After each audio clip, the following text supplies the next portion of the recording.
I'm Bob Short. This is Reflections on Georgia Politics, sponsored by the University of Georgia and Young Harris College. Our guest is State Representative and Civil Rights Activist Tyrone Brooks. Welcome, Representative Brooks. Thank you very much. Your parents and grandparents have deep roots in Georgia history. Oh, yes. Tell us about them.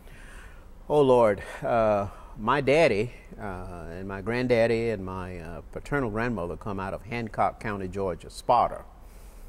And my mother, on the mother's side, my maternal side of the family, they come out of Warren County. So my roots are deep in middle Georgia, Hancock and Warren, several generations back. I'm often in my hometown, Warrenton. I visit my daddy's hometown, Sparta, quite often. My father, his daddy, and his mother are buried behind the New Beulah Baptist Church in Sparta on the Crawfordville Highway. My mother, who passed away on June 27th of this year, 2009, she's buried in Warrenton, my hometown, not far from my maternal grandmother, Ada Myrick. But I was born in Washington, Georgia, Wilkes County.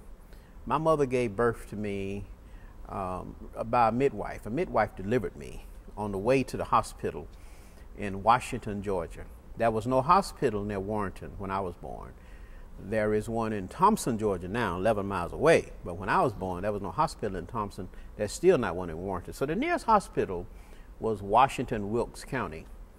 And my mother told me the story. She said her water broke, had a midwife in the car, and I came out in the back seat.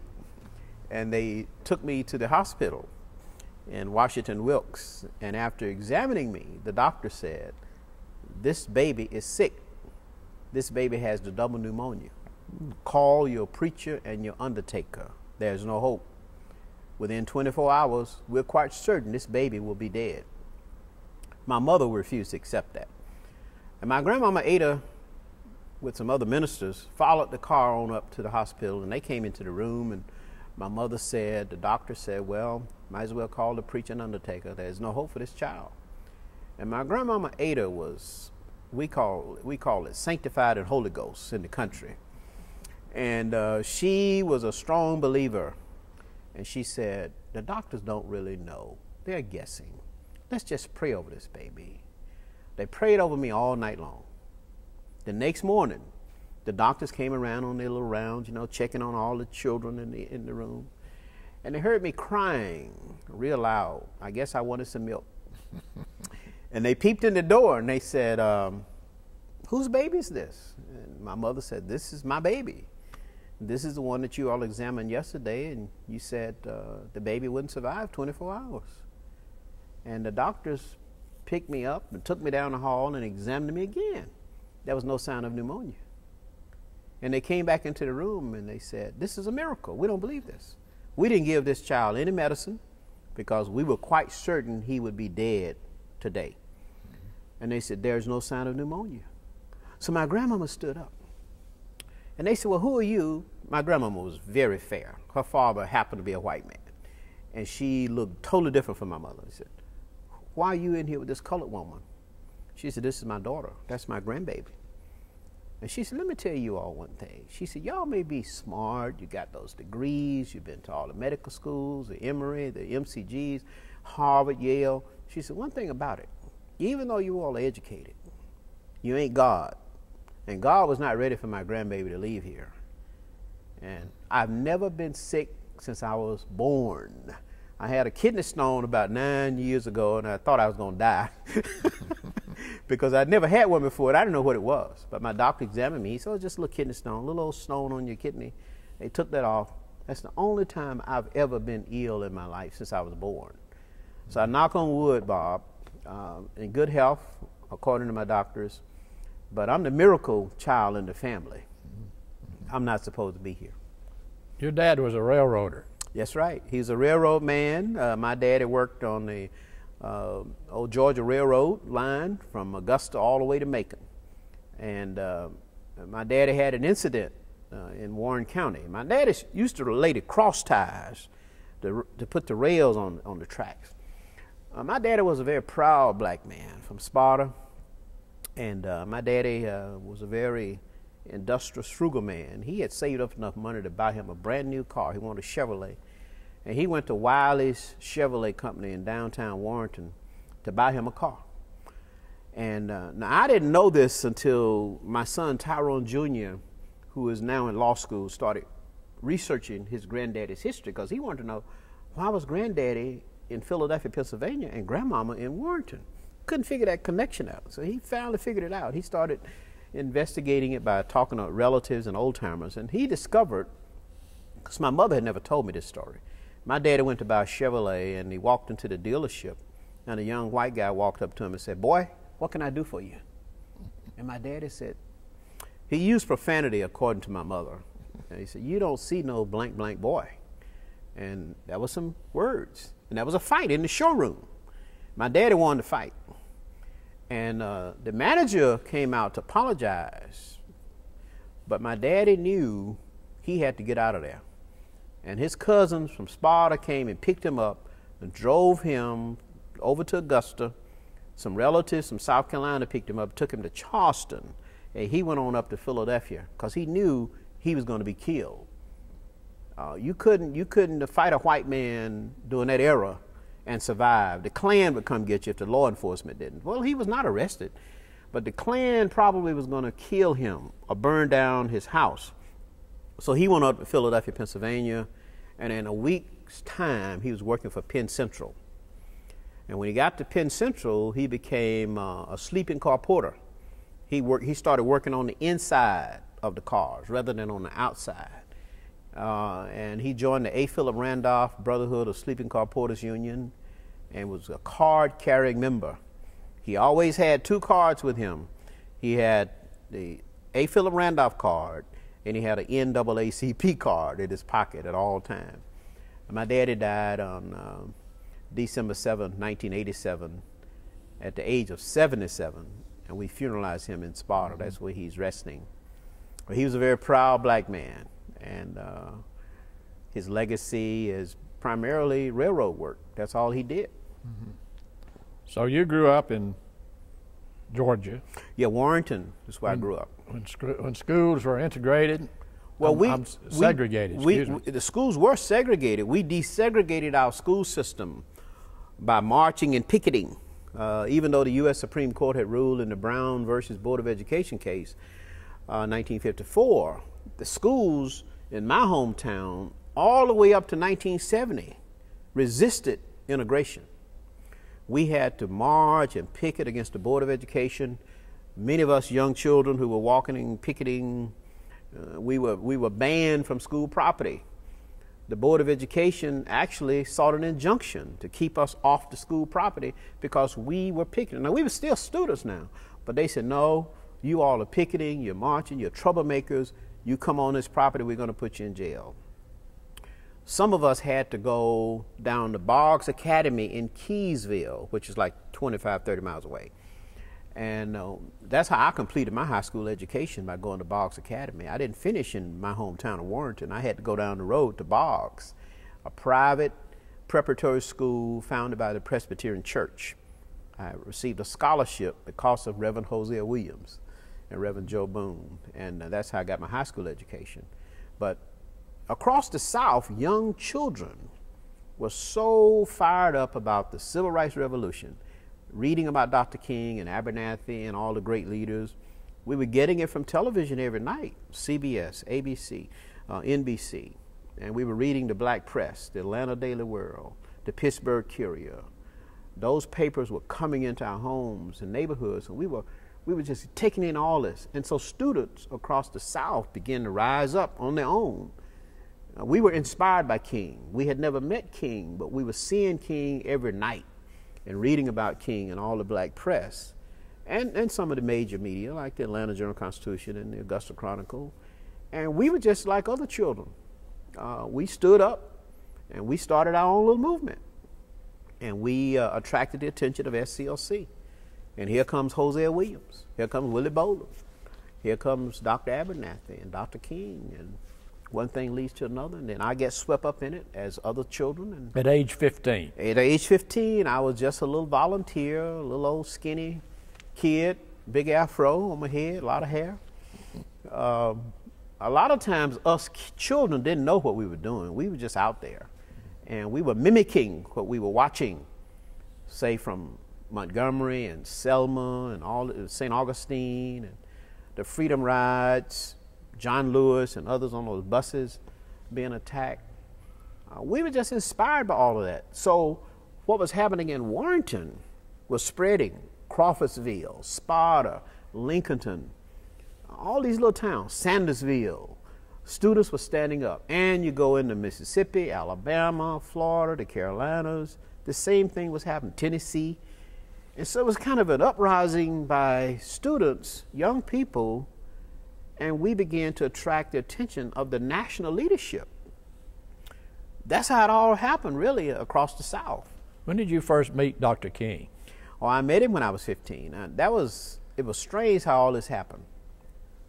We had started picketing in my hometown. Hosea Williams had been coming in and out because at that time, Hosea was teaching school in Conyers. When Hosea left Morris Brown with a degree in chemistry, he applied for a job as a research chemist at the Department of Agriculture in Savannah. So he was waiting to get that job. But in the meantime, he taught school in Conyers and he taught school in Douglas, Coffee County. Those are the two school systems he taught in the public system. So while he was teaching in Conyers, Jose would come down to my uncle's farm, my mother's oldest brother, Ronnie Cody. He had a large farm in Warren County, and Jose would come down. Jose was a very outgoing person. He was a great man, but Jose was a very outgoing, affable guy. He would come down to my hometown. He would speak. He would challenge black educators to fight segregation. He would try to motivate the youth to join the movement. And Hosea knew that Dr. King and Abernathy had to go to Charleston to visit with Miss Septima Clark. At that time, Interstate 20 was not completed all the way over to Augusta or into South Carolina. They had to come through my hometown on Highway 278. So Hosea made it happen where when Dr. King and Abernathy were going to pass through my little hometown, we had a little civil rights movement going on. Hosea made it happen wherein the car that was bringing Dr. King and Abernathy would stop, make a brief stop. So Hosea told us, stand on this highway in this little park under the trees, have some lemonade and some cookies. As Dr. King and Abernathy pass through, they're going to make a brief stop, about 10 minutes. They don't have much time. And we did that. We followed Hosea's instructions. So we stood out there under this little shady park area on the highway coming into Warrenton. We saw this black Cadillac coming down the highway with the lights on, pretty shiny black car. And we knew it was Dr. King. So the car pulled over. The car was being driven by Reverend J.C. Ward. And the car pulled over. And all of a sudden the doors opened. Dr. Abernathy was the first one to exit the car. Then Dr. King got out of the car. We were expecting a big, tall man like you. Dr. King was very short. And he had a white shirt on with a black tie. He had loosened the collar. And he had on long sleeves, but he had rolled them up to his elbow. And so he gets out, and he walks around and shake our hand. Hosea told him who we were. And he said, do y'all have anything to drink? We're thirsty. And he said, yes, we got some lemonade for you. We got some little cookies. Actually, the cookies were tea cakes that my grandmother had made, little tea cakes, we call them. And he introduced Dr. Abernathy. He said, this is Reverend Ralph David Abernathy, the best friend I have in the world right here. And then he introduced Reverend J.C. Ward, Reverend Fred Bennett, Reverend J.D. Greer, who served in the legislature later. And he said, we're headed to Charleston, South Carolina to meet Miss Septima Clark. And he said, we'll see you all later. That was it. The next time I saw Dr. King was at the Dorchester Academy down in Midway, Georgia, Liberty County, at a SCLC workshop. And on and on and on. The last time I saw Dr. King alive was on March 21st, 1968 at New Zion Baptist Church in Macon, Georgia. as he and Dr. Abernathy were traveling around the country organizing the Poor People's Campaign March on Washington. Mm-hmm. And at the same time, they were in Memphis, Tennessee, working with the sanitation workers. And that was my last time seeing him. And at that meeting, he told us that he and Ralph, meaning Dr. Abernathy, had to go return to Memphis.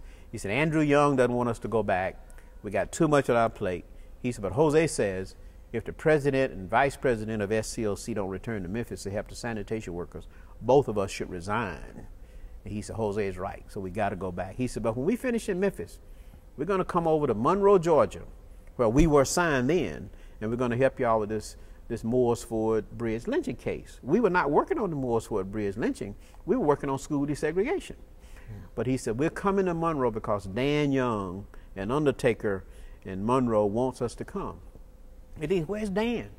We said, we don't know. Dan Young walked into church 15 minutes later and sat between King and Abernathy. He said, Martin, you and Ralph have to come to Monroe and help us with this lynching case. And Dr. King said, Dan, when we finish in Memphis, Ralph and I will come. That was March 21st, 1968. In 2 weeks, Dr. King was dead. So he never could come. Abernathy did come. Joe Lowry came. Jesse Jackson came. Charles Steele has been there. I mean, you know, you name all of the great leaders, they've all been there. And we're still working on this case right now, today, because, yeah, as you know, the federal government and state government have reopened this case, and it's an ongoing investigation. So that was my last time seeing Dr. King alive. Let's talk for a minute about, I want to get to that Moores Ford Bridge case. But before we do, let's talk a little bit about the SCLC. Oh, yeah. You volunteered. Yes. Then you became a regular. Yes. Well, tell us about that. Well, many of us young children who were involved in the movement as teenagers were offered positions after we'd gone through orientation and training. I was just one of them from my home area. I was not the only one. There were some from Alabama, Mississippi, Louisiana, Texas. So I was just one of the young people that was asked to come in full time, and it was because of Jose Williams. Had not it been for Jose Williams, I doubt if I would ever have joined SCLC full time. But Jose Williams brought me in. I was hired full time in 1967, 1 year before the assassination of Dr. King. And Jose said, well, I've been holding this position for you. You got to come take it. If you don't take it, I'm going to have to let it go. And I said, well, let it go. I said, I want to go to New York. I want to get rich. My mind was on going to New York and joining relatives who had left the South. Some of them were doing very well in New York. Some of them were working with Percy Sutton. Percy Sutton was a very wealthy black man in New York. He owned radio stations. He owned an insurance company. He owned a bank. Very wealthy man and a big supporter of the civil rights movement. So some of my kinfolk who had left Georgia had gone to New York to escape segregation, and they luckily had, you know, become partners with Percy Sutton. So they had a couple of jobs waiting on me, and I was ready to get out of the South. And Jose Williams said, no, we need you. Jose called me son. He always treated me like I was his own biological son. And many people thought I was his son, because he would say, I raised this boy, and, you know, this is my boy, this is my son. And they didn't know, but I said, no, well, he's like my godfather. But Jose made it happen. 1967, I took the position. I was on the field staff, and after the assassination of Dr. King, Dr. Abernathy became president. And when Abernathy became president, he had to build his own team, because most of the senior staff members who were working with Dr. King, they left the organization after the assassination of King. Andy Young left, C.T. Vivian left, Y.T. Walker left, Jane Bevel left, you know. And so Abernathy had to build his own team. And he told Jose Williams he wanted me to come off the field and work directly with him. And I was blown away. Here's the national president of SCLC asking a little old peon like me to come and work with him. And I was his special assistant. I was his communication director. And I would help write his speeches. I would fill in for him. I kind of became a regular on radio, TV, and in the media, because a lot of time he would say, I don't want to do those interviews, you do them. And I said, well, what about Reverend Bernard Lee? Bernard Lee was Dr. King's traveling companion. But after the assassination of Dr. King, Dr. Abernathy said, well, Bernard is not going to be loyal to me as he was to Martin. So I need somebody to fill that slot. So I became that young guy who always carried the bags, got the plane tickets, got to rent a car, got the hotel, fill in for him. And Mrs. Abernathy, his widow, who lives here in Northwest Atlanta, could talk more about that than I can, because she told me one day, she said, you know how much Ralph loved you, how much he relied on you? I said, no, I don't. She said, he wouldn't hardly do anything unless he was sure you were going to be with him. He would travel. When he traveled around the world, I was there with him. Mm-hmm. So my career in SCLC happened because of Hosea Williams and was extended because of Ralph David Abernathy. And I did 20 years in SCLC, starting from my volunteer years and all the way up to 1980 when I came to the Georgia House of Representatives. Let's talk for a minute about the genesis of SCLC. It was formed by Dr. King and Reverend Abernathy. Yes. Shortly after the bus boycott in Montgomery. You're correct. And after the Montgomery bus boycott, which started on December 1, 1955, Rosa Parks sat down on the front of the bus and refused to go to the back, and she was arrested. And Dr. King and Abernathy were both pastoring in Montgomery at that time. Dr. King was pastoring Dexter Avenue Baptist Church. He was only 26. Abernathy was pastoring First Baptist Church. He was only 28. So these were young bucks, as they would say, young guys. They were not older men. And Dr. King, when he was assassinated, was only 39. So you could see just how youthful they were. But they just happened to be pastoring in Montgomery at the time that Rosa Parks was arrested, and her arrest kind of sparked the modern day civil rights movement. Now, you need to know that Rosa Parks was not the first woman to be arrested for sitting on the front of the bus. The first woman arrested was Claudette Colvin, who is today about 70, 72 years old and will be here in the Atlanta area very soon. She was a young teenager who got arrested, but because of unique circumstances, she was not chosen to be the role model for a movement. But after Rosa Parks was arrested, Reverend E.D. Nixon, who was the NAACP president and also a Philip Randolph member in the railroad union, because he was a railroad man just like my daddy, Dr. King and Abernathy were really the catalysts working with Reverend Nixon to build that movement. That movement lasted 381 days. No black people rode those buses. They walked, they carpooled, they rode in taxi cabs owned by black folk, or they simply said, we won't move. We just will not get on those buses for 381 days. They broke the back of the Montgomery system. And they were sued. Dr. King and Abernathy were sued by Montgomery, and the case went up to the Supreme Court. The Supreme Court ruled in their favor. So after the Montgomery bus boycott, Dr. King, Dr. Abernathy, Reverend C.K. Steele from Tallahassee, Florida, Reverend Fred Shuttlesworth from Birmingham, Alabama, Reverend T.J. Jemison from Baton Rouge, Louisiana, Reverend Joseph Lowry, and Reverend S.L. Harvey, they met in Louisiana, in New Orleans, and they decided, well, we won in Montgomery, but the problem exists all across the South. We still have segregation. We still have racism. We still have these issues. We won in Montgomery, but it's not over. So they formed an organization to carry on that movement beyond Montgomery. And it was named the Southern Christian Leadership Conference. They moved the headquarters to Atlanta. And of course, SCLC is still based in Atlanta.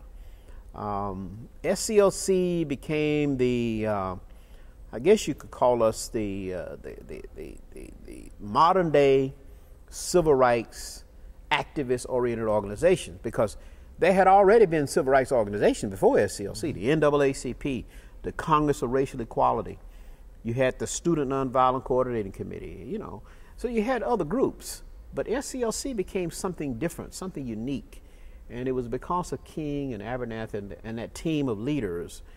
And so when I look back at SCLC, I say, you know what? Without SCLC, we probably wouldn't have defeated Jim Crow as we knew Jim Crow. We would not have desegregated America. We would not have gotten the 64 Civil Rights Act, which came out of the Birmingham movement of '63. We would not have gotten the Voting Rights Act, which came out of the Selma movement in 1965. We would not have gotten the Open Housing Act, which came out of the Chicago demonstrations in '66. You see, I said, without SCLC, where would we be? The concept of affirmative action, looking at all of these black elected officials across America, we wouldn't be in these positions. So SCLC has played a very unique role that complements the work of the NAACP and the other organizations that were forerunners before SCLC. And so I'll always be a part of SCLC. It's like a lifetime membership. But the organization really changed the face of America and had an impact on the world. Explain to us, if you will, Dr. King's philosophy of nonviolence and how he taught you and others how not to turn the other cheek. In the SCLC workshops that we had to attend before we could go out and organize communities, we weren't just sent out, we were trained before we were sent out. People should understand that. You had to attend workshops and seminars and go through training to be employed by SCLC. You had to be checked out thoroughly because we weren't taking any chances that you were a plant, that you could have been someone sent to the organization to create chaos and sabotage the work of Dr. King and Abernathy and become someone on the inside that could really create an explosive situation that could hurt the organization or hurt the leadership. So we had to go through extensive training. We would go to Macon, Georgia on Saturday mornings, and we would meet at Tremont Temple. We would meet First African Baptist Church. And we would sit in these seminars and we would listen to Hosea Williams and Andy Young and Dorothy Cotton and C.T. Vivian and Y.T. Walker, Septima Clark. And they would walk us through how we had to conduct ourselves, how we had to organize communities and how we had to respect communities and how we had to adopt the philosophy of nonviolence. That philosophy was transcended down from King because King had become a disciple of Mahatma Gandhi. And reading and studying Gandhi and Gandhi's use of nonviolence in attacking apartheid in South Africa and across India, Dr. King became a student of Gandhi. And so he developed this philosophy around the Gandhi principles. And he said, if we're going to run this organization and be successful, we have to adopt those same principles. He said, we cannot have the philosophy of an eye for an eye. You hit me, I hit you. He said, we have to be nonviolent warriors. We can't win this battle if we're going to do to others what they've done to us. If you attack, you have to accept it. If you're spat on, you have to accept it. If you're kicked, you have to accept it. When you're out leading marches and if the troopers hit you on the head with a billy club, you get on the ground. We were taught how to protect our bodies, how to get into the fetal position and roll up in a ball. We were taught all of that. If you're tear gas, how to protect your nostrils from the tear gas coming at you. If the dogs come at you, what to do. Don't run from the dogs, because if you run, they're really going to attack you. So all of these techniques we were taught in seminars and in classes. Dorchester Academy down in Liberty County, Midway, Georgia, was another training facility.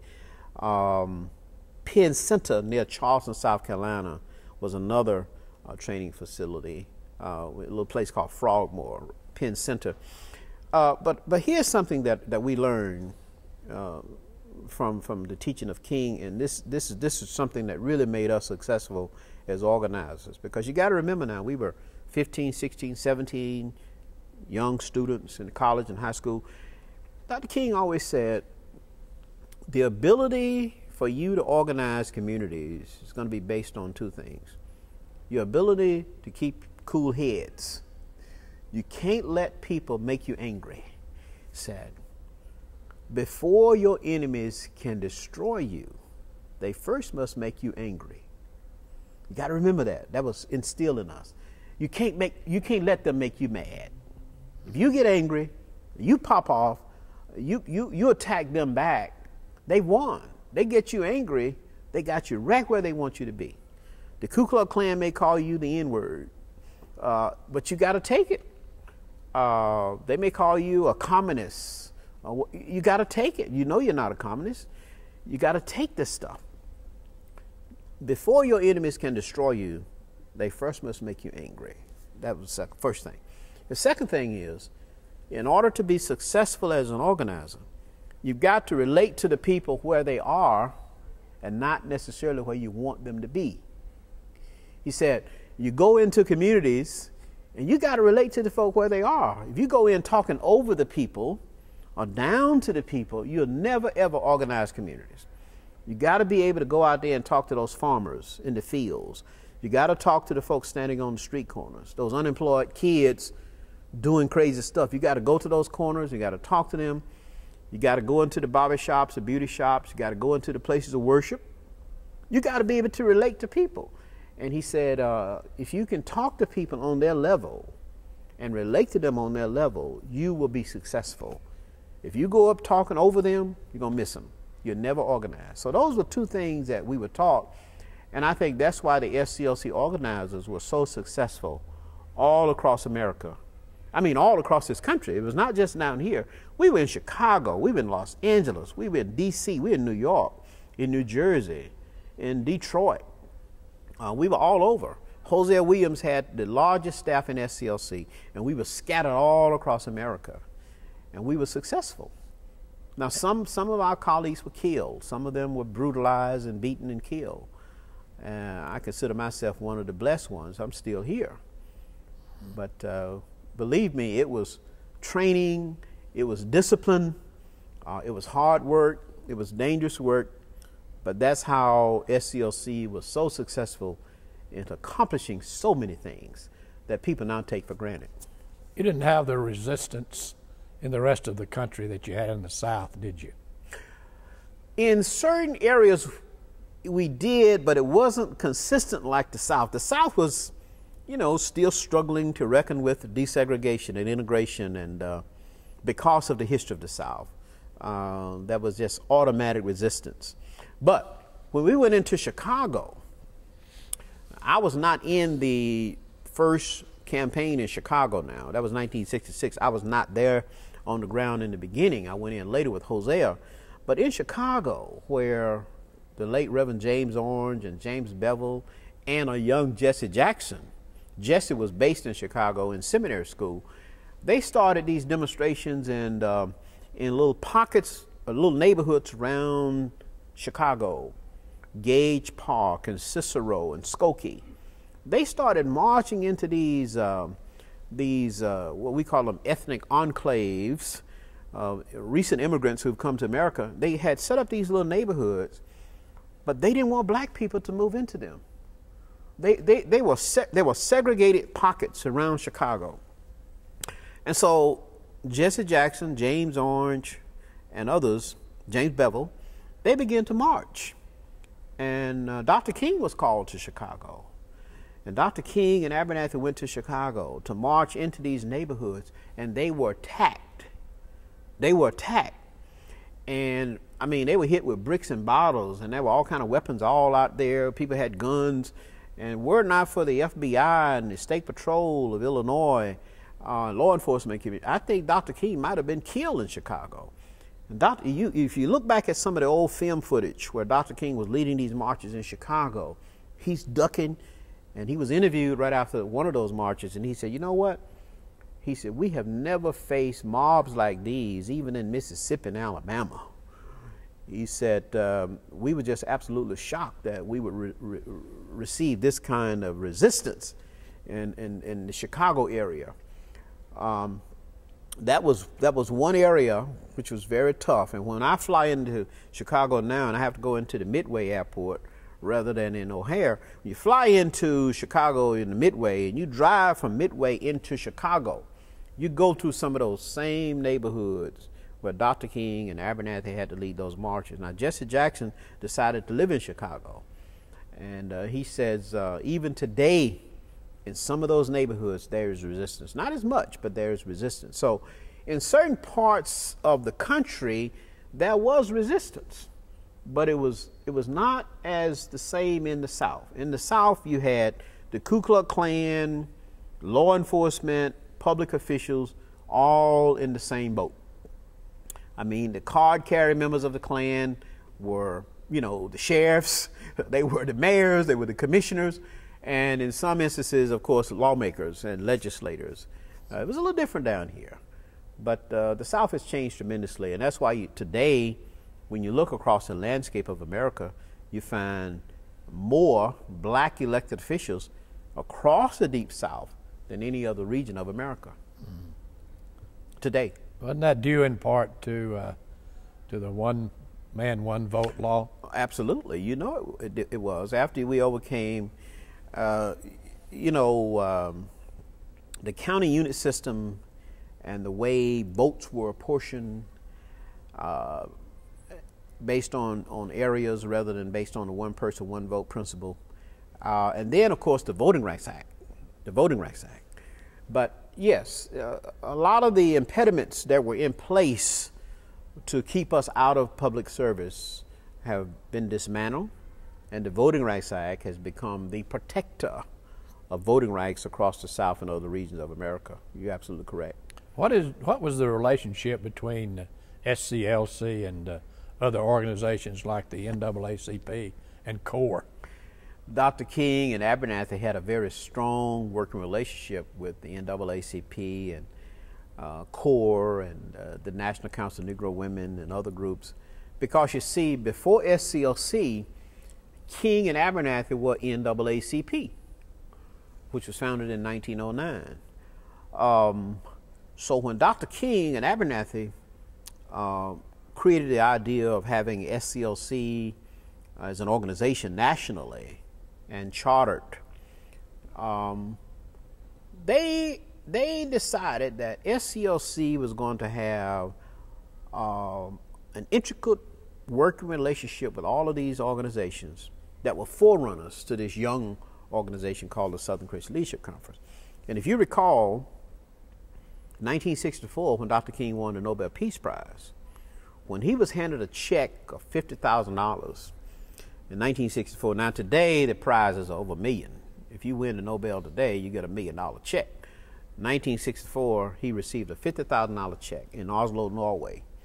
And he said in Oslo, Norway, and it's all chronicled in the media, you can go back and look at the film, he said, "I'm going to accept this check on behalf of the civil rights movement." And he said, this is a $50,000 check. $10,000 will go to SCLC. $10,000 will go to the NAACP.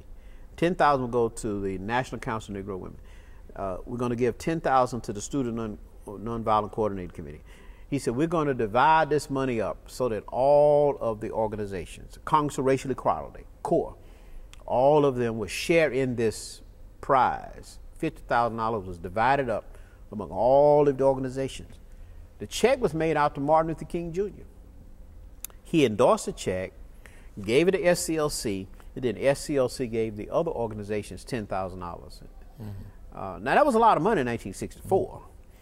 But that was an indication of how Dr. King was committed to working with all of the civil rights family.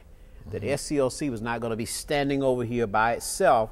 No, no, no, we're in the family. We're going to support all of the family members. And that's why Dr. King had such a strong following. If you look back at the major marches on Washington, 63, beyond, Abernathy carried on. It was because all of these organizations connected to King and Abernathy, because they were reaching out to them. Byatt Rustin, who of course helped organize the March on Washington 1963, said there had never been leadership like these guys. They were young bucks. They were younger than Byatt Rustin, but he said, we've never seen leaders embrace all of the other organizations like King and Abernathy. And King and Abernathy were a team like that. You can't separate those two guys. Everybody say Martin Luther King Jr., and I always say, don't call the name Martin Luther King Jr. without mentioning Ralph David Abernathy. They were a strong team. They were like brothers. And King would not do anything unless Abernathy was involved. King never made a decision unless Abernathy had input. He would not march. He would not go to jail unless Abernathy was with him. When he checked into a hotel, when he was traveling, Abernathy had to be in the room with him. Had 2 beds. They were like brothers. And that's the way they were in Memphis when King was assassinated in 1968. You mentioned the Student Nonviolent Coordinating Committee, which was a group of students, really, from around the country. But let's go back to 1960 to Greensboro, North Carolina. Oh, yeah. In the first real sit-in. Yes. At a segregated lunch counter. What can you tell us about that? Well, now I was not there, but I know many of my colleagues, some living today, like John Lewis, Congressman John Lewis, my neighbor, my congressman, my friend, my hero, who's still living. John Lewis was a part of the student sit-in, where students in D.C. and New York decided they were going to get on buses and they were going to travel across the South to sit in at lunch counters. And I regret that I was not able to be there. I just wish I could have been there, but I was not. But John tells me the story of how they came to Greensboro and how they sat in, how they were beaten, how they were taunted, spat upon. He talked to me about how they went into Anniston, Alabama, Montgomery, Birmingham. They got to Anniston. One of the buses was burned. You can see the film. You can go back to the archives and look at the bus, the flames that had engulfed the bus in downtown Anniston, and they barely got off the bus. Now, you have to understand, there were young white students joining these black students. So when the Ku Klux Klan or the law enforcement officials saw these white faces with these black faces, they started attacking the white kids first. They were offended that white children, teenagers, college students, would dare join these black folk. And so the white students became the targets first. They were hit, they were beaten, tear gas, acid thrown on them, dog sicked on them first, because it was like, how dare you come down here and be with these black folks, you know? And so John tells me, he said, the white faces were the faces who were hit first, and then they got to them. But John talked to me about the attacks. He talked to me about the tension. He talked to me about how the law enforcement officials would look the other way. The state troopers and local law enforcement, if they saw them under attack, they would just like turn their head away. And if you protect yourself and it appeared that you were being a little too aggressive, you would be arrested for assault on a law enforcement officer. So I was not on the sit-ins with them, but I have learned so much about the sit-ins from having a chance to sit with John Lewis and Faye Bellamy and Benny Ivy and Julian Bond, Jan Meadows, Connie Curry, who's written a book about the sit-ins. They have educated me on how the sit-ins occurred. Cleveland Sellers was another one who's now up at University of North Carolina. There were so many young people who dared to get on those buses and travel and risk their lives. That was a big part of the civil rights movement, but I was not on those sit-ins with them, but I wish I had been. I can remember the sit-ins in Atlanta, first at Leb's Restaurant, at Richie's, even at the Pickrick. Yes. Now, Lonnie King, the great Lonnie King, who was a student at Morehouse in the early 60s, when I was still a kid growing up down in Warrenton, Lonnie King told me about the sit-ins in Atlanta, and he lives here in Atlanta, up the street from Ebenezer Baptist Church on Jackson Street. But Lonnie King told me that as a young student at Morehouse, and he was chosen to be the leader, and he was leading the marches from the campus downtown. And he said there was only one church in that AU campus neighborhood that would allow the students to meet, and that was Reverend Joe Boone's church, Rush Memorial Congregational Church. He said Reverend Boone decided that the students needed a place to congregate before they marched, because they couldn't do it on the campus. They had to come off the campus. And he said Reverend Boone's church was the only one. It's on Brawley Drive now. It was a Chestnut then, but it's called Brawley now. But Lonnie King told me, he said, Tyrone, he said, it was very difficult for us. He said, We were fired up. We were determined to resist segregation and public accommodation. We started the marches from the campus downtown. And he told me this story. You really should interview Lonnie King one day. He said, Tyrone, he said, one day I picked up the phone and I called ML. He called Martin Luther King Jr. ML. That's what he called him. He was a member of Ebenezer now. Lonnie King and his mother were members of Ebenezer. May still be. He may be. His mother's deceased. But Lonnie says he called ML one day. And he said, ML picked up the phone. And he said, ML said, my daddy's on the other line, Daddy King. Lonnie began to ask Dr. King and literally beg Dr. King to come and join the students. Because Dr. King was going all over the world, you know, traveling. And Lonnie said he kept saying to ML, we need you to come and give the students support. You are the leader. Everybody identifies with you. If you come and give us support, we know we'll get more students, we'll get more support, we'll get more media attention, which is important, of educating the public.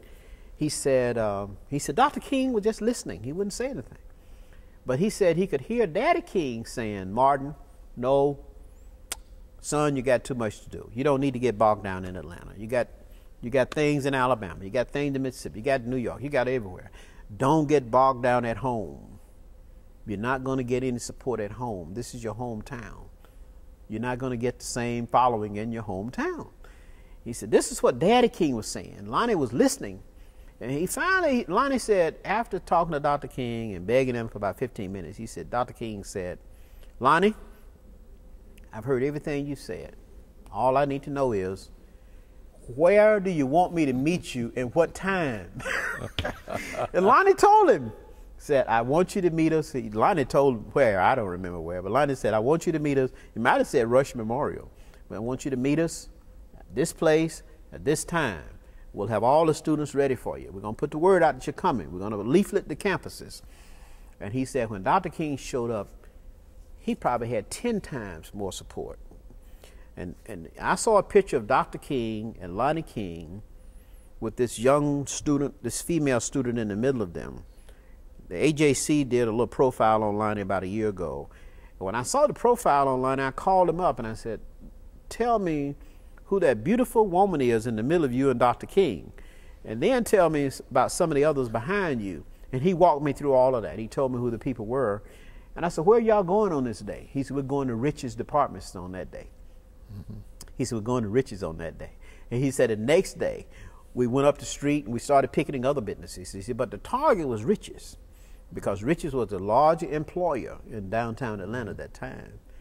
So Lonnie King is someone that has educated me on the student movement in Atlanta in the early 60s and how Dr. King became a part of the student movement. Mm-hmm. Dr. King was not the leader. Lonnie King was the leader, but he says they're not related. Mm-hmm. Lonnie says there's no relation, but I said, Lonnie, you're a king, he's a king, you gotta be some kind of way. There's gotta be a connection. Mm-hmm. Lonnie King was born down in South Georgia. I forget the little town he was born in. Of course, Dr. King was born here in Atlanta, but Lonnie King is someone, along with the Julian Bond and others, who could really give you the kind of in-depth history of how that student movement took off here in Atlanta. Mm-hmm. But Lonnie King says Dr. King was a major contributor to boosting them up and giving them more support, and more media attention came after Dr. King got it. They were arrested. Dr. King went to jail at Rich's with them. You've been to jail 66 times. Correct. Tell us about some of those. Oh, Lord. You know, I've been to jail in my home state of Georgia a few times, but I remember the incident of going to jail in 1968 in Washington, D.C. This was during the Poor People's Campaign. Willie Bolden was the wagon master that brought the mule train, which is a major component of the Poor People's Campaign, from Marks, Mississippi, all the way to D.C. And the reason that mule train took off from Marks, Mississippi in 1968 is because that's where Dr. King and Abernathy decided that there should be a Poor People's Campaign march on Washington to focus on poverty in America. Poverty, period. Poverty among poor white folks, poor black folks, you name it. Said Dr. King and Abernathy went to Marks, Mississippi to witness the abject poverty that had been portrayed in the media. New York Times and other media had written stories about poverty across the South and in Appalachia.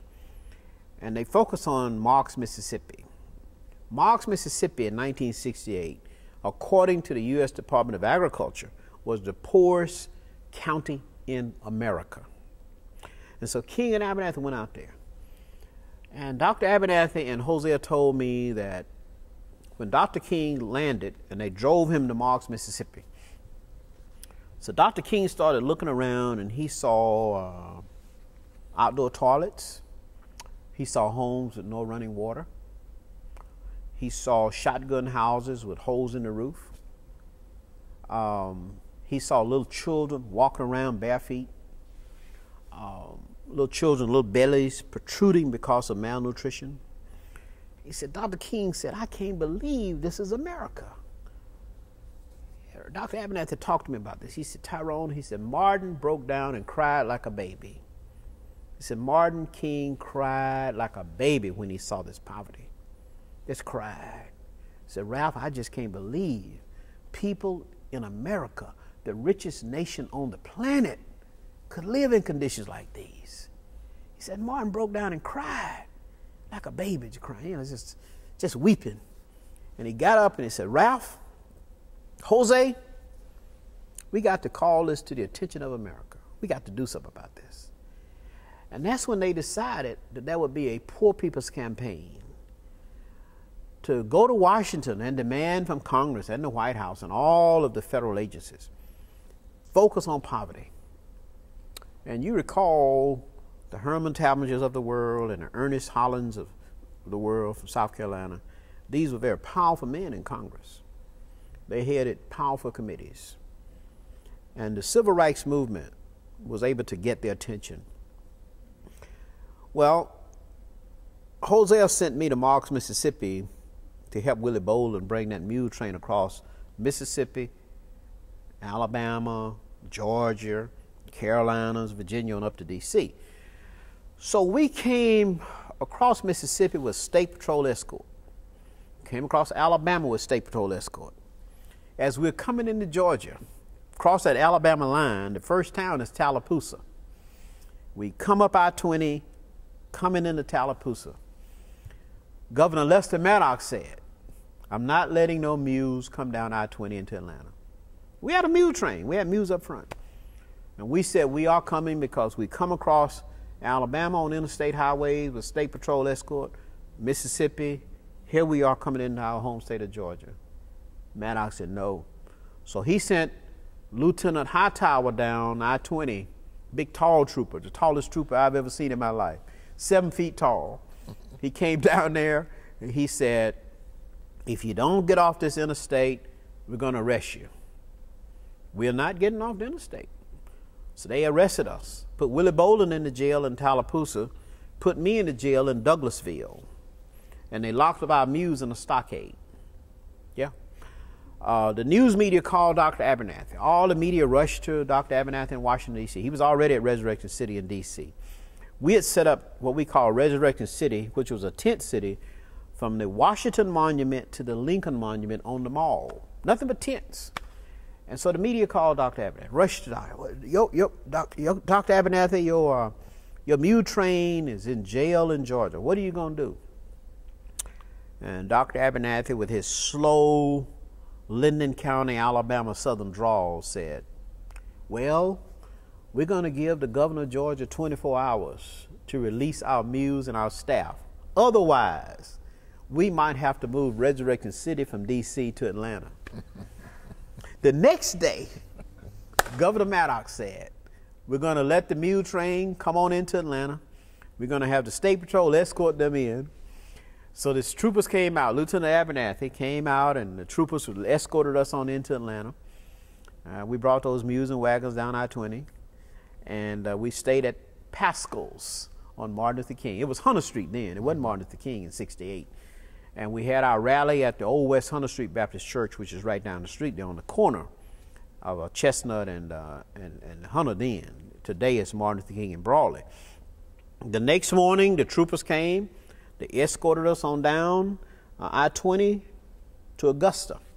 And then went across Augusta into South Carolina. South Carolina troopers picked us up. Then North Carolina, then Virginia, into D.C. Well, we get to D.C. About a week after we arrive, Dr. Abernathy, Jose, Willie Boland, Jimmy Wells, Bobby Nelson, we went over to the U.S. Capitol building. Jimmy had just led a march on the U.S. Capitol that day, because every day there were marches on federal agencies, Department of Justice, the White House, the Congress. On this particular day, Jimmy Wells, by the way, just retired from the Fulton County Marshal Service. He's retired now, but he was an SCLC staffer then. He had just had a march. The march is over. But here you have Abernathy and Jose together with us standing around. We didn't matter to the police, but the police decided, we're going to arrest Abernathy today. And when they arrested Abernathy, they arrested the whole group. And the charges were, there was a march on the Capitol, but there was not sufficient permits for this particular march. Well, Jimmy Wells said he had the permits. The march is over. Everybody's scattered. But this was a tactic to bust up the movement. So they took Dr. Abernathy and Jose to jail, took us along with them. So we were in the D.C. jail overnight. The next morning, we faced an African-American judge the next morning. Go into the courtroom, and, you know, the judge is Dr. Ralph David Abernathy. We're honored to have you here in D.C. We want to thank you for your spirit of nonviolence and the fact that we aren't having a whole lot of incidents with all these people in from all over the world. But Dr. Abernathy, your staff violated code section so-and-so and so of the District of Columbia. And unfortunately, this court has to impose a fine of $200 each or give you 30 days in jail. And Dr. Abernathy responded. He said, Your Honor, thank you for your kind words. He said, but we're on a poor people's campaign. We don't have $200 to give the court. He said, unfortunately, we'll just have to do the time. So they took us back to our cells. Now, Dr. Abernathy was in a big cell. He had TV and nice furniture and everything. We were in these little small cells. Jose said to Dr. Abernathy, he said, Doc, you're the president. You got to get out. You got to go back to Resurrection City. The only person over there is Jesse Jackson. And every 10 or 15 minutes, he's holding news conferences. That's all he's doing. You got to get out. So Dr. Abernathy said, okay. He got out. The next day, Willie Boland, Jimmy Wells, Bobby Nelson, and I convinced Jose to get out. We said, Jose, you're the organizer. Dr. Abernathy needs you. You need to get out. So he said, okay. He got out. The rest of us stayed in jail. We did 12 days in the D.C. jail. On the 13th day, we were transported across the river to Lorton, Virginia, to a federal prison because the D.C. jails were full. Civil rights workers going to jail every day for marching. And so we get to the Lorton Federal Pen, and the warden walks up. We all line up there, you know, we young rookies, big afros, skinny guys, you know. And the warden said, what's your name? I said, Tyrone Brooks. He said, young man, he said, we have a policy here. If you work a day, you get a day off. And you could be out of here in about 6 days. I said, sir, I work for the Southern Christian Leadership Conference. I'm not working for your prison. He said, well, you go to the hole then, meaning solitary confinement. So they put me in the hole. Everybody else in line said the same thing. We're not working for your prison. We all were in solitary, in separate little cells. For about 12 days, I asked Reverend Walter Fauntroy, who was our leader in D.C., to bring me all of Dr. King's books. So he brought me a big old box of books, and I read Dr. King's books. We all agreed to fast. No food, just water and juice for 12 days. Now, we were already skinny guys, and here we are fasting. Fasted for 12 days. We were in these cells where you didn't have windows. You didn't know if it was sun up or sundown. You know if it was daytime or nighttime. Well, we fasted for 12 days, and Reverend Fauntroy picked us up on the 13th day and brought us back to Resurrection City. So I did, along with my colleagues, we did almost 30 days in the D.C. jail in 1968. But the longest period of time I stayed in jail was right here in Georgia. 1970, Covington, Georgia, Newton County. Jose sent me down to Covington to lead a movement, and there was a sheriff by the name of Junior Odom. Arrested me and my colleagues. We stayed in his jail for 45 days awaiting trial on civil rights charges. March without permits, inciting a riot, all this stuff they were always throwing us. Finally, a federal judge, because Maynard Jackson was vice mayor of Atlanta, who tried to get us out. He couldn't get us. Billy Randall from Macon, who just finished law school, who became a state representative, he tried to get us, couldn't get us. Dr. Abernathy sent attorney Howard Moore. Howard Moore went to a federal judge here in Atlanta whose name was Tidwell. And I think it's Ernest Tidwell. Ernest Tidwell. Ernest Tidwell signed a federal habeas corpus order that was delivered by U.S. Marshals. And that order said, you try them now or you release them now. One way or the other, you're going to deal with them. Try them now or release them now. When the federal marshals delivered the papers to the sheriff and the district attorney down in Newton County, they both said, we're dropping charges. So we were released, but we stayed in jail 45 days. That was the longest period I've ever been in jail, but it happened right here in my home state of Georgia, not in Mississippi, Alabama, anywhere else. It happened here. The last time I went to jail was 2003 in Taliaferro County. Some people said Toliver County, but we pronounce it Taliaferro. The county commissioners down in Crawfordsville, Taliaferro, were resisting a landfill coming into their county. And because they were members of the Georgia Association of Black Elected Officials, where I served as president, they came and asked me for help. And they explained to me that a Superior Court judge, Judge Parnell Davis from my home county of Warren, was the sitting judge. They said, Judge Davis is over this circuit, and he says if we don't sign these papers to allow this company to do the environmental impact studies and apply for a permit with the EPD of Georgia, he's going to put us in jail for contempt of court. And we made a decision to go to jail because we don't want a landfill in our community. And we were sitting in a meeting over at the Atlanta Life Building on Auburn when they came. Dr. Joe Lowry was sitting in the meeting with me. And when they said, Tyrone, we're going to jail, we want you to go with us, Joe Lowry said, well, if he goes to jail, I'm going. And so the commissioners resisted the court order. They defied a Superior Court judge. And the judge ordered the sheriff to pick them up. On the day that they were going to be picked up, Dr. Lowry and I and others went down to Crawfordsville, went to the sheriff's office, and we told the sheriff we're going to jail with these commissioners. And the sheriff said, well, you haven't done anything. We said, well, they haven't done anything either, but you're going to take them to jail, we're going. That was 2003. So Dr. Lowry and I went to jail with those three commissioners down in Crawfordsville, Taliaferro County. They took us up to Greensboro because there is no jail in Crawfordsville. And they took us up to Greensboro, and we were arrested with them. And finally, the commissioners won their case before the Georgia Supreme Court. They won their case. But it was a funny thing about that. Right before the judge signed the order to put them in jail, he saw me sitting in the back of the courtroom in Thompson. And when the court was over, the judge said, well, Representative Brooks, would you come down front? I walked down. I've been knowing him all my life because he grew up in my hometown. He and my oldest sister used to play together in my mama's backyard. So he called me down to the bench. He said, you going to sit back there and not come up and speak to me? I said, Your Honor, I said, I was invited by these commissioners and I didn't want to do anything in your court that might embarrass you.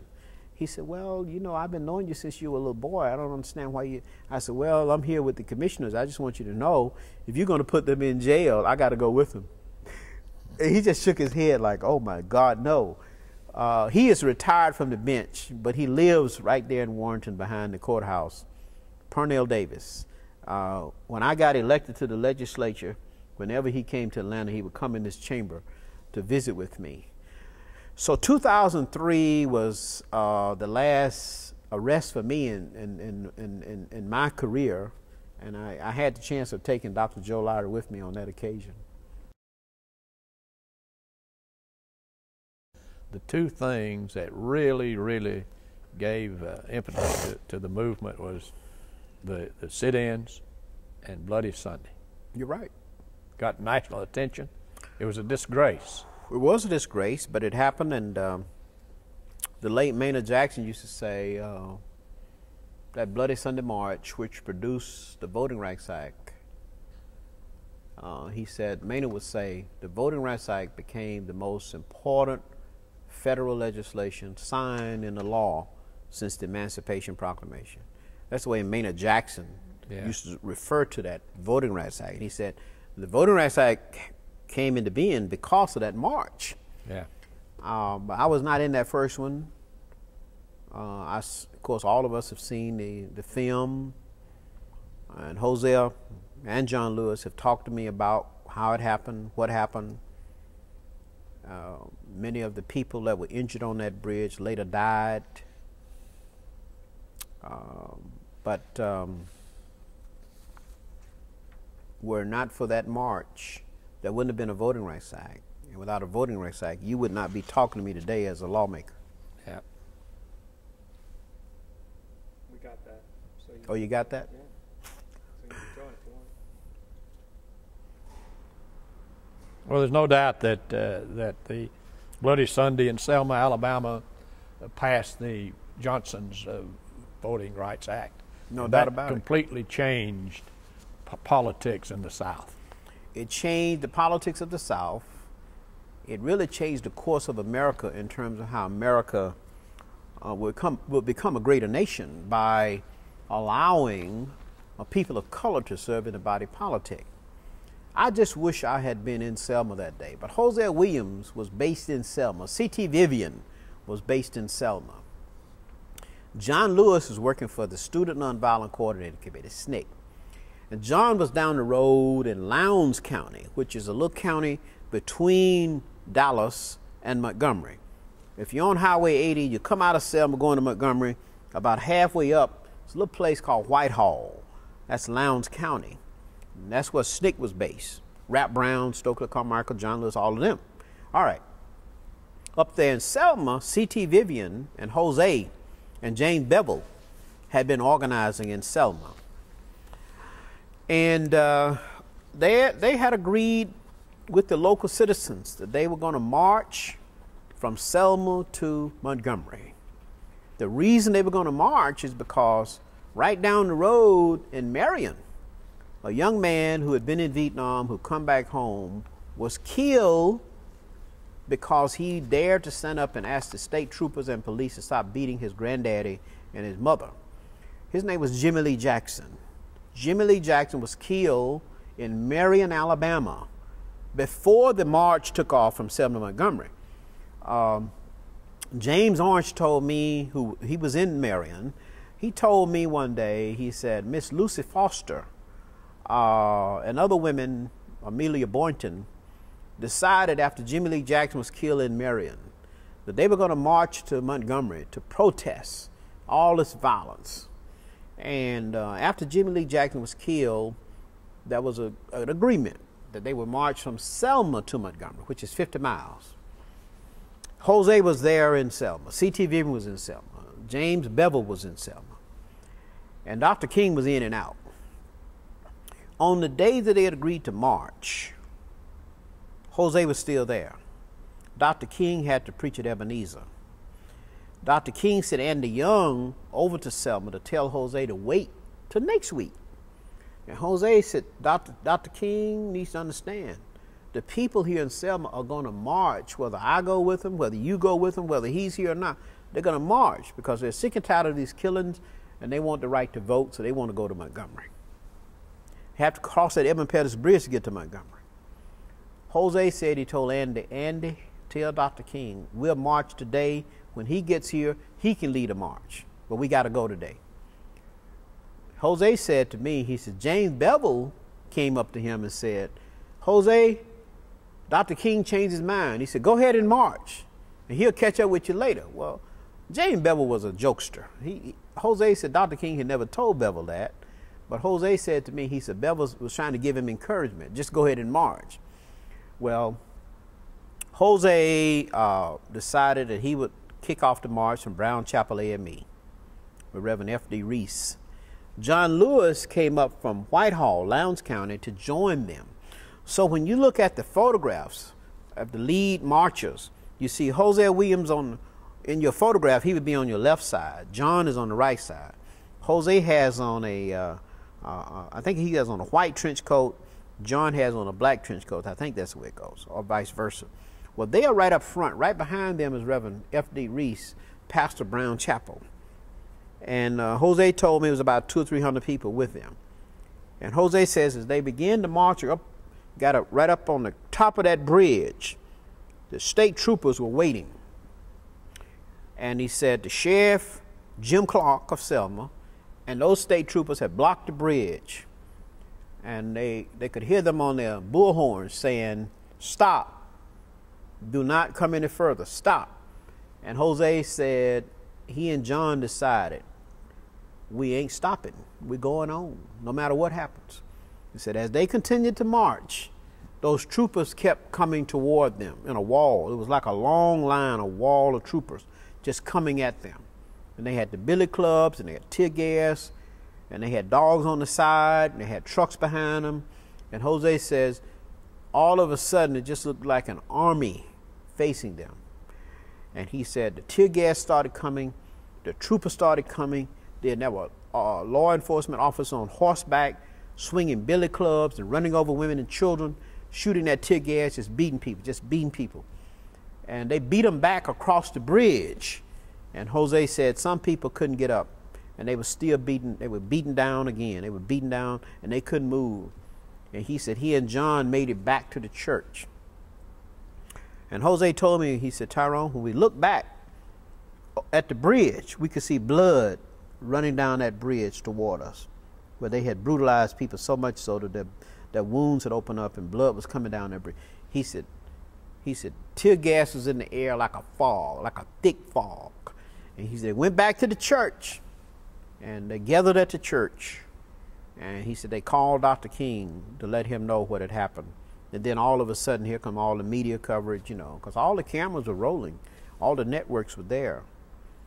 And pictures, you know, in Life magazine, Look magazine, New York. That woke up the conscience of America. It touched the conscience of America, and it touched the President of the United States. It touched Hubert Humphrey and Everett Dirksen, who were the leaders in Congress. Humphrey being the leading Democrat, Dirksen being the leading Republican. And Jose told me that he and Dr. Abernathy and Dr. King all conferred and said Dr. King called President Johnson and said, we want to meet. And he said, we want you to know that we're going to march from Selma to Montgomery come hell or high water. So Dr. King said, Mr. President, you make the decision on whether or not we will receive federal protection. And he said, the president said, you will have federal protection. We're going to have federal marshals there. We're going to nationalize the National Guard. We're going to have FBI, and we're going to have enough troopers to protect you all the way to Montgomery. We guarantee you that. And of course, President Johnson was, you know, holding his news conferences and speaking and saying the Negroes have a right to march, they have a right to peacefully assemble, they have a right to vote. And so the federal government protected that second march. If there had not been federal agents all the way from Selma to Montgomery, I believe a whole lot of folks would have died. Mm-hmm. But the protection of the federal government allowed that march to proceed, the second one, with King leading it all the way.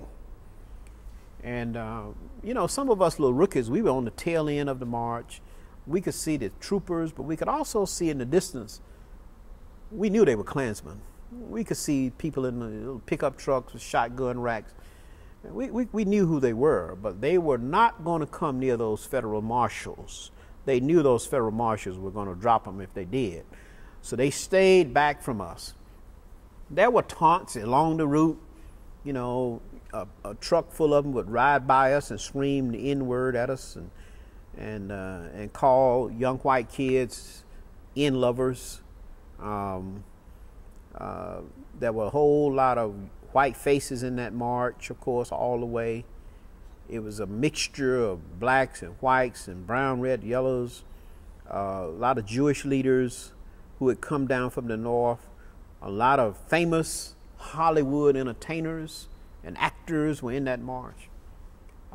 Harry Belafonte, Sammy Davis Jr., Dick Gregory, all these great leaders. We know Joan Baez, and you know, So we were in awe that we were seeing all these people that we see all the time in the media. Well, we get to Montgomery, and Dr. King delivered his message on the front steps of the Capitol. And it was so, I don't know what, I can't describe the feeling. Being able to march all the way and then stand back in that crowd and listen to Dr. King. Abernathy introduced him, listen to Dr. King standing up there speaking and saying that we would get the right to vote. And I remember Dr. Abernathy telling me that after that march, how they met in the White House with President Johnson, and President Johnson said, yes, we're going to move this legislation through Congress. It's going to be bipartisan. There was resistance from the Southern Dixiecrats, the Strom Thurmonds and others, of course, but the bill passed with bipartisan support. Humphrey and Dirksen led it, and Johnson signed it, but when Johnson signed it, he said, I'm delivering the South to the Republican Party. For the next 100 years, I'm delivering the South. Well, we don't think 100 years, but we think that the Voting Rights Act and the Civil Rights Act certainly was historic and monumental in many ways. It helped change America. It helped America become a greater nation because people of color have been able to move into the body politic. But also, it gave the Republican Party an opportunity to take advantage of disgruntled white people in the South. Mm-hmm. The Nixon strategy has been quite successful in galvanizing support across the South, where this is the only region of America that the Republican Party have a base today. Mm-hmm. This is the only reason, and this base is shrinking now, but this is a result of the Civil Rights Act and the Voting Rights Act. Were those two really the greatest triumphs of the movement? I think so. I think, in the words of Maynard Jackson, the Voting Rights Act became the most important legislation ever signed into law since the Emancipation Proclamation. That's what Maynard used to say all the time. He said, without the right to vote, we wouldn't have the opportunities that we have. We wouldn't have the standard of living that we enjoy today. We would not have our business opportunities, economic opportunities, the chance to go to school any place you want to go. All of the things that have come to make America greater have been as a result of the Voting Rights Act. And so I don't think you can dismiss the Voting Rights Act and say, well, it was just an act. No, it has to be considered the crown achievement of the Civil Rights Revolution. Civil Rights Act is fine. Civil Rights Act opened up public accommodations, educational institutions, neighborhoods where we can live. But if you don't have the right to vote, you really are not a part of your society. If you don't have a right to vote, you really can't make a decision as to the course of your government, federal, state, and local. So I agree with Maynard Jackson. The Voting Rights Act became the most important piece of federal legislation since the Emancipation Proclamation. What do you think are the most important issues facing African Americans today? I think today it's economic. It is not civil rights. It's economic empowerment. It is having the opportunity to have a job, earn a decent wage, raise your family, stabilize your neighborhood, educate your children, reduce crime in your neighborhoods. I think it's all around economics today. Economics which impact the poverty in our midst. And it's not just African Americans, it's poor white folks, it's Latino Hispanics, some segment of the Asian population, Native Americans. We're all in this together. But in the African American community, when you start talking about the ills of our society, there's a greater disproportionate impact on the African American community than any other segment of the population. Latino Hispanics are right behind us, of course. But I think today, if you talk about a movement, it has to be centered around economics. It's about a greater infusion of the wealth in a more equalized way so that all of the neighborhoods, all of the children, all of the communities can be lifted up. It's about economics today. It's about jobs. If you give a person a job, let them earn a decent wage, you can reduce the crime, you can keep families together, you can reduce your prison population, the stress on law enforcement and the courts. So today, this millennium, 2009 and beyond, we've got to focus on an economic enhancement movement. We've defeated Jim Crow. We've buried segregation. That's over. We do have pockets of resistance today, but we don't have to worry about the Ku Klux Klan anymore. The Ku Klux Klan is a bygone relic of our history. But today we have to worry about creating jobs and giving people an opportunity to earn a decent wage and paying the mortgage, paying the tuition, having decent transportation, a clean environment. This is what the movement has to deal with today. This is what the new civil rights movement has to confront today.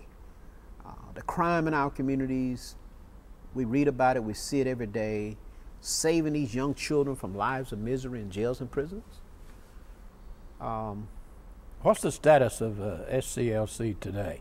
SCLC is transitioning into new leadership. My good friend, Senator Charles Steele, has retired. He gave it 5 years. He resigned from the Senate in Alabama to head it for 5 years. He's moved on. He and I are still committed to SCLC. We love SCLC. SCLC has to adapt to the changing issues in our society. SCLC has to be the civil rights vanguard, but SCLC has to focus on economic enhancement and education and saving our children from lives of misery and keeping families together. That comes back to economics, because the stress on families sometimes cause families to disintegrate, break up. The families break up. And this happens in the black community more so than any other segment.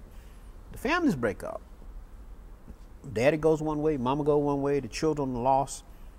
There's no compact family to raise the children, and the children end up in juvenile. They graduate to real crimes. They end up in big prisons, lives of misery. They serve their time, they come back, can't get a job, got a stigma of a felony on their record.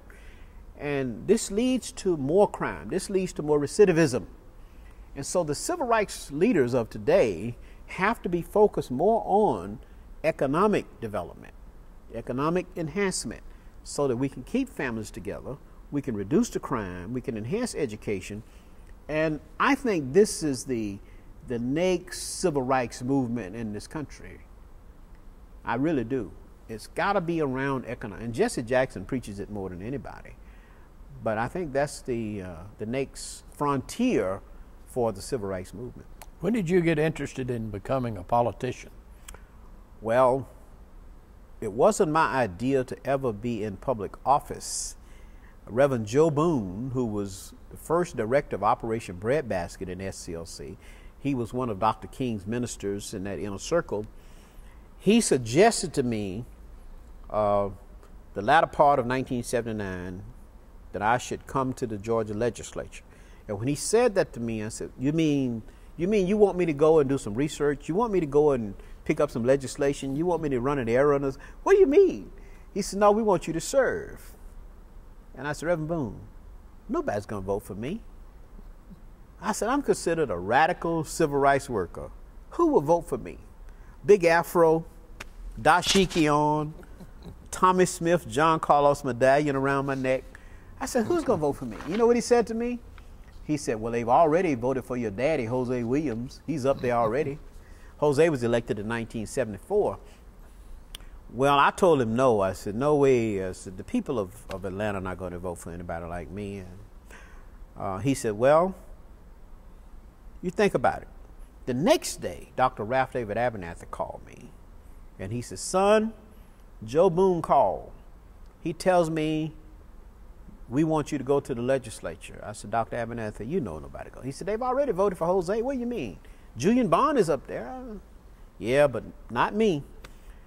Well, they got me into the race in 1980. We won the race, and we are here on the verge of 30 years, and it's almost unbelievable.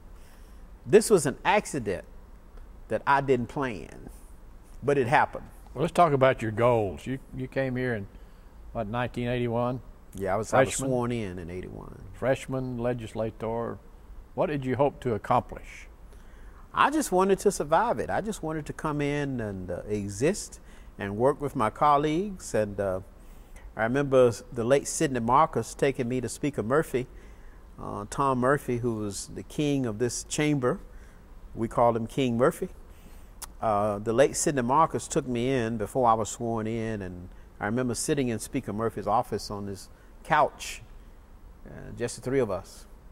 And Speaker Murphy said, "Young man," he said, "we know who you are.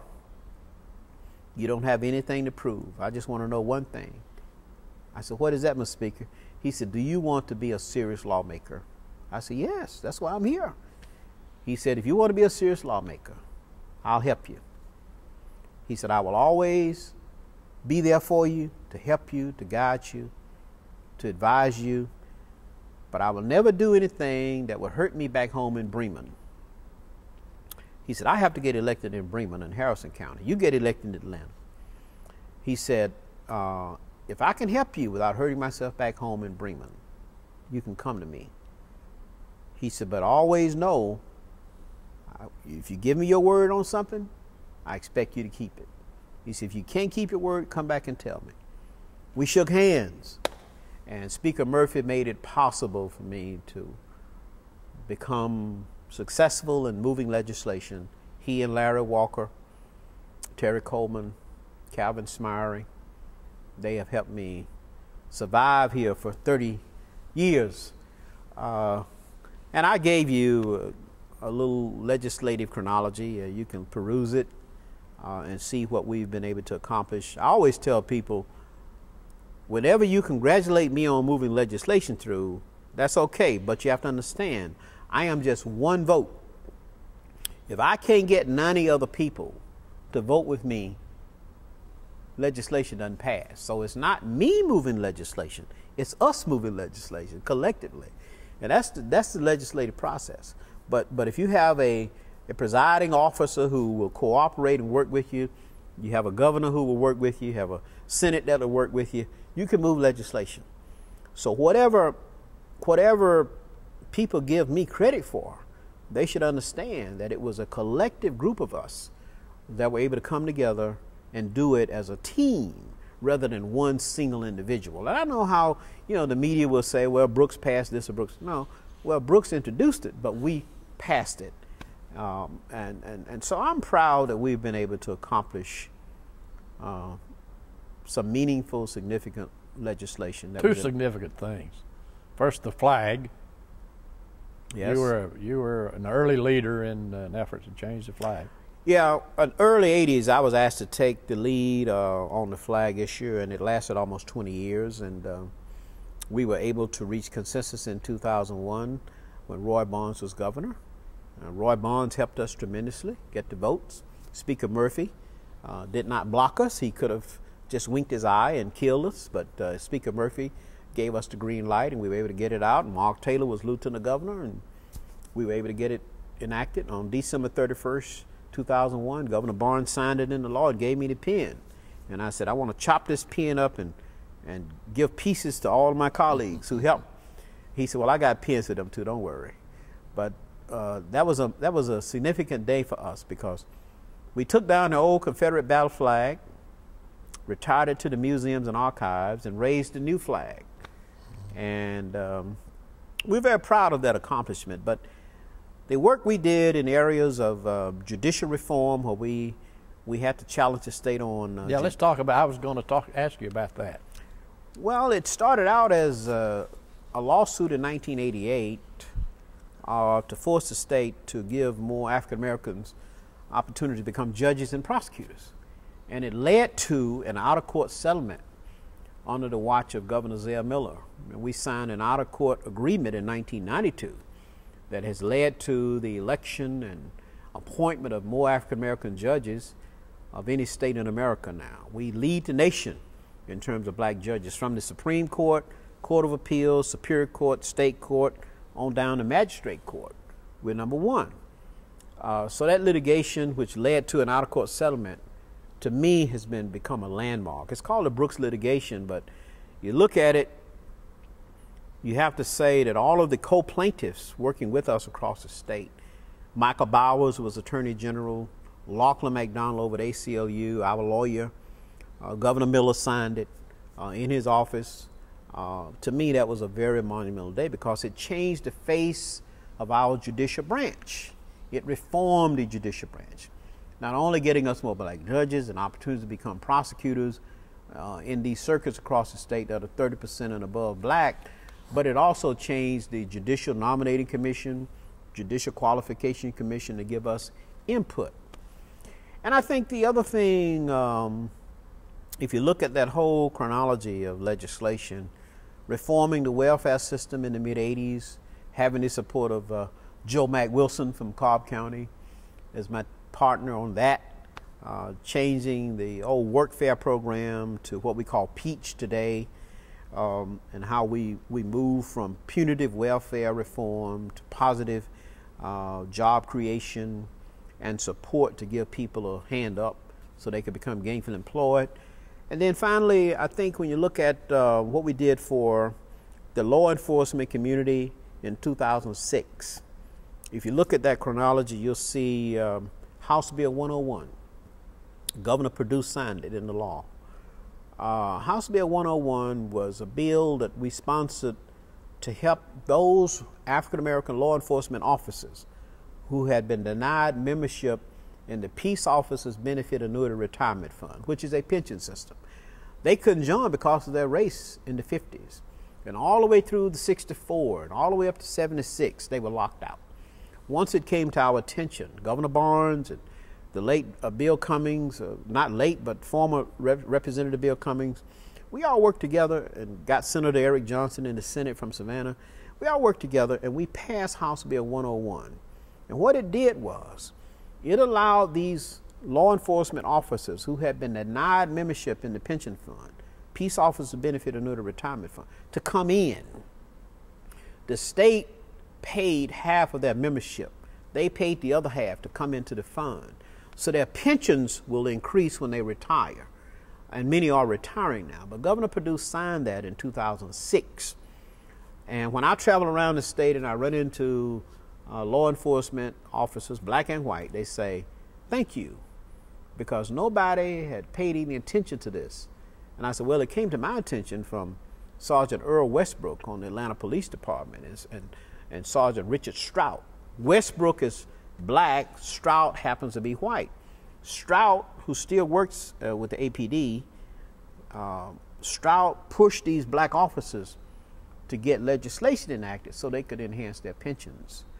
And to me, that's very, very, very important. So, you know, I let people judge what's the most important in terms of what we've been able to accomplish over these 30 years. But to me, those are very meaningful, significant pieces of legislation to have worked on. Everything we do is important, but those are things that we are very proud of. Reapportionment, of course, passing legislation and challenging the reapportionment process from 81 through 92 to 2001 to make sure that we got fair, equal representation in terms of districts, congressional and legislative, and all the way down county and municipal, to make sure that African American and minorities would be represented in the body politic. Now, Tyrone, I'd like to ask you about your involvement in the Moores Ford Memorial Committee. Yeah, the Moores Ford Bridge lynching case, I'm glad you brought that up as we close out, because this is a live case today. On July 25th, 1946, two African-American couples, poor sharecroppers, were captured and murdered by a mob of Klansmen in Walton County, Georgia, Monroe. It's a sad saga in American and Georgia's history. It's what we say is a stain on our history and a burden on our souls. But this occurred in 1946. Dr. Martin Luther King Jr. was 17 years old in 1946. He was so outraged that he wrote letters to the Atlanta Journal-Constitution and other media. His letters were published. He was 17 years old. As I come into SCLC and grow up, I discover that Dr. King still had this case on his agenda. And when we last saw Dr. King alive on March 21st, 1968 in Macon, Georgia at New Zion Baptist Church, Dr. King talked about this case and made a commitment to come to Monroe after he and Ralph Abernathy finished with the sanitation workers strike in Memphis. He couldn't come, but Abernathy and all of the great leaders, Hosea Williams, Joe Lowry, Jesse Jackson, Charles Steele, Ed Dubose, all of us have been there. Now here's where we are now. In the year 2000, something told me to go talk to Governor Barnes about this case. I had been in Monroe and I had been in an interview with one of the eyewitnesses to the lynching, Mr. Roy Jackson. We had an FBI agent in the room and we got it recorded on video camera at the suggestion of Robert Howard. So I went into Roy's office on that day for something, and then Roy asked me, he said, "Where you been?" I said, "I've been over in Monroe, Georgia." He said, "What you been doing?" I said, "Well, Roy," I said, "we're working on this Moores Ford Bridge lynching." And he said, "You know, when I was a law student at UGA, our law professors would have discussions about that case." And he said, what do you think we ought to do now?" I said, "Well, you're the governor." I said, "Why don't you order this case reopened?" He got up from his desk, went around to his computer, sent an email to Buddy Nix, who was heading the GBI. And the email read like this: "Tyrone and I are sitting here talking about the Moores Ford Bridge lynching. We think this case ought to be reopened. I'm ordering the case reopened right now, and the full resources of the state are at your disposal." Buddy Nix got the email, and he told me later, he said that was almost like a celebration in the office when they got it, because they wanted to get back on this case. Vernon Keenan heads the GBI now, and he's working it and got his agents on it. But as a result of Governor Barnes ordering it reopened and us working on the feds through Congressman John Lewis and others, we've been able to get the U.S. Department of Justice to reopen it. So now there's a federal state task force working this case in Monroe, Walton County. We have a volunteer FBI agent who's retired who drives from Birmingham, Alabama over to work with us. He just volunteers his services because he worked on the Michael Swindle, James Chaney, Andrew Goodman case in Mississippi. He worked on the 16th Street Baptist Church bombing case where the 4 little girls were killed. And he lives in Birmingham. His name is Bill Fleming. So he comes over to volunteer. But this case is a live case because many of the suspects are still living. You see, these suspects were very young when they committed the crime in 1946. Today, they're in their 80s, their 90s, and beyond.